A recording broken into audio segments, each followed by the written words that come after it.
അങ്ങനെ വിനീതിൻ്റെ ആവശ്യപ്രകാരം ശാരദയും മക്കളും വിനീതിനോടൊപ്പം വിനീതിൻ്റെ വീട്ടിലേക്ക് പോവുകയാണ്. അങ്ങനെ അവരെല്ലാവരും ആ സ്നേഹതീരത്ത് നിന്നും പടിയിറങ്ങുകയാണ്. ഇതേ സമയത്ത് തന്നെ പ്രമീളയാണെങ്കിൽ രാജേശ്വരി വിളിക്കുന്നുണ്ട് കേട്ടോ. എന്നിട്ട് നിവിൻ എന്തോ വലിയ അപകടത്തിൽ ചാടാൻ പോവാന്നും അവൻ്റെ കാര്യത്തിലൊരു ശ്രദ്ധ വേണമെന്നൊക്കെ പറയണം. അങ്ങനെ രാജേശ്വരി ആണെങ്കിൽ കാര്യം എന്താണെന്ന് തിരക്കുമ്പോൾ പ്രമീള പറയുന്നുണ്ട്, ജയബാലേട്ടൻ്റെ സ്വഭാവം രാജിക്ക് അറിയാലോ, ഒന്നും നേരെ തെളിച്ച് പറയത്തില്ലെന്നേ. എന്തായാലും നിവിൻ എന്തോ വലിയ അപകടത്തിൽ പെട്ടിരിക്കുകയെന്ന് മാത്രമേ പറഞ്ഞുള്ളൂ. അത് മാത്രമല്ല, ഇപ്പോൾ അവനെ രക്ഷിക്കാൻ പറ്റിയില്ലെങ്കിൽ പിന്നെ രക്ഷിക്കാൻ പറ്റത്തില്ലെന്നും പറഞ്ഞു.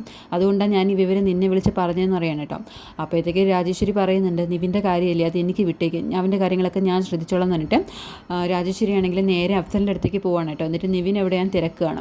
എന്നാൽ അഫ്സൽ പറയാണ്, അത് നിവിൻ ഇത്രയും നേരം ഇവിടെ ഉണ്ടായിരുന്നു, പക്ഷേ ഇപ്പോൾ എവിടെയാണെന്ന് അറിയത്തില്ല. ആ സമയത്ത് തന്നെ നിവിനാണെങ്കിൽ അങ്ങോട്ടേക്ക് വരുന്നുണ്ട് കേട്ടോ. രാജേശ്വരി ആണെങ്കിൽ അവിടെ നിൽക്കുന്നത് കണ്ടിട്ട് നിവിനാണെങ്കിൽ ഒരു മൈൻഡിലത്തെ പോലെ വിഷമിച്ച് നടക്കുകയാണ്. അപ്പോൾ രാജേശ്വരി ആണെങ്കിൽ നിവിനെ വിളിച്ചിട്ട് കാര്യം തിരക്കുന്നുണ്ട്. അപ്പോൾ നിവിനാണെങ്കിൽ രാജേശ്വരിയോട് പറയാണ്, അമ്മേ എനിക്ക് കുറച്ച് അത്യാവശ്യമായിട്ട് 10 ലക്ഷം രൂപ വേണമായിരുന്നു. അപ്പോൾ രാജേശ്വരി പറയണം, അതിനെന്താ മോനെ, അതിനാണോ നീ ഇങ്ങനെ വിഷമിച്ചിരിക്കുന്നത്? എനിക്കുള്ള സമ്പത്തെല്ലാം നിനക്ക് തന്നെയല്ലേ, അത് ചോദിക്കാൻ നീ എന്തിനാണ് മടിക്കുന്നത്? അഫ്സലെ, നിവിൻ ചോദിച്ച കാശ് നീ എത്രയും പെട്ടെന്ന് അവൻ്റെ പേർക്ക് ട്രാൻസ്ഫർ ചെയ്തേക്കെന്ന് പറയണം കേട്ടോ.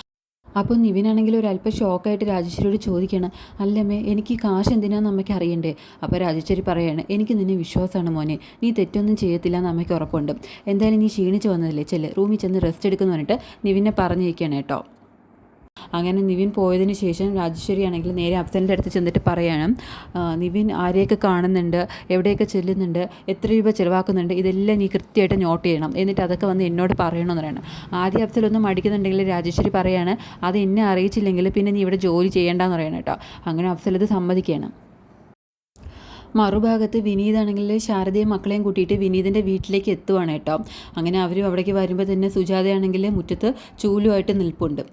അങ്ങനെ വിനീതാണെങ്കിൽ ഗേറ്റ് തുറന്നു കൊടുത്തിട്ട് അവരോട് അകത്തേക്ക് കയറാൻ പറയാണ്. പക്ഷേ സുജാതയെ കണ്ടത് കാരണം അവരാരും അകത്തേക്ക് കയറാതെ ഒന്നും അടിച്ച് നിൽക്കുകയാണ് കേട്ടോ. എങ്കിലും വിനീതിൻ്റെ നിർബന്ധപ്രകാരം എല്ലാവരും അകത്തേക്ക് കയറി പോവുകയാണ്.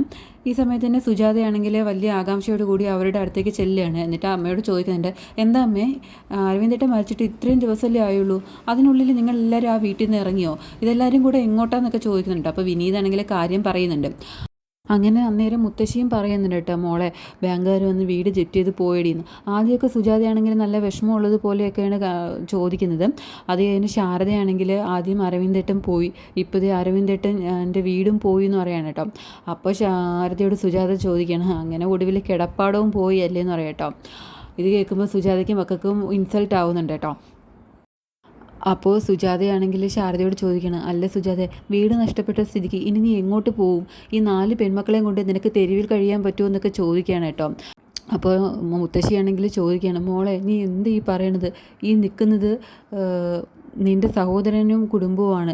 നിനക്കൊരു വീടുള്ളപ്പോൾ ഞങ്ങൾ എന്തിനാ വെറുതെ തെരുവിൽ കഴിയണമെന്ന് ചോദിക്കണം കേട്ടോ. അപ്പോഴാണെങ്കിൽ സുജാത ശരിക്കുള്ള സ്വഭാവം എടുക്കണം. അമ്മ എന്താ ഈ പറയണത്? പഴയതൊക്കെ അമ്മ മറന്നുപോയോ? ഇവിടെ പലർക്കും കുന്നും മലയൊന്നും കാണുന്നത് ഇഷ്ടമല്ലല്ലോ, അവർക്ക് ചൊറി പിടിക്കത്തില്ലേ എന്നൊക്കെ പറഞ്ഞിട്ട് ഗംഗയെ കളിയാക്കുകയാണ് കേട്ടോ. അപ്പോൾ കാവേരിക്ക് ദേഷ്യം വരുന്നുണ്ട്. അങ്ങനെ കാവേരിയാണെങ്കിൽ എല്ലാവരെയും വിളിച്ചിട്ട് തിരിച്ചു പോകാൻ നിൽക്കുകയാണ്. അപ്പോൾ വിനീതാണെങ്കിൽ അവരുടെ പുറകെ ചെന്നിട്ട് കാവേരിയോട് പറയണം കേട്ടോ, കാവേരി നീ പോവല്ലേ, ഒന്ന് സമാധാനിക്കും, ഞാൻ അമ്മയോട് സംസാരിക്കാൻ പറഞ്ഞിട്ട് വിനീതാണെങ്കിൽ സുജാതയെ വിളിച്ചിട്ട് അകത്തേക്ക് പോവുകയാണ് കേട്ടോ. ആദ്യമൊക്കെ സുജാതയാണെങ്കിൽ നല്ല കടും വാശി തന്നെ നിൽക്കുന്നുണ്ട്, അവരെവിടെ താമസിപ്പിക്കാൻ പറ്റത്തില്ല എന്നൊക്കെ പറയുന്നുണ്ട്.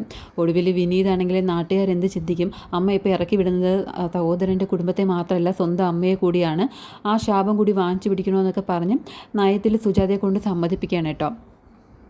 ഇതേ സമയത്ത് പുറത്ത് ശാരദയാണെങ്കിൽ അരവിന്ദിൻ്റെ ഫോട്ടോ നോക്കിയിട്ട് പറയാണ്, അരവിന്ദേട്ടാ ഇങ്ങനെ നമ്മുടെ മക്കളെയും കൊണ്ട് തെരുവിലേക്ക് ഇറങ്ങേണ്ടി വരുമെന്ന് അറിഞ്ഞിരുന്നെങ്കിൽ അരവിന്ദേട്ടനെ എന്നെ കൂടി കൂട്ടിക്കൊണ്ട് പോകുമായിരുന്നില്ലേ, ഞാൻ മാത്രമായിട്ട് എന്തിനാണ് ജീവിച്ചിരിക്കുന്നത്, ഇതൊക്കെ കാണേണ്ടി വന്നില്ലേ എന്ന് പറഞ്ഞിട്ട് അരവിന്ദൻ്റെ ഫോട്ടോയും കെട്ടിപ്പിടിച്ച് പൊട്ടിക്കരയാണ്.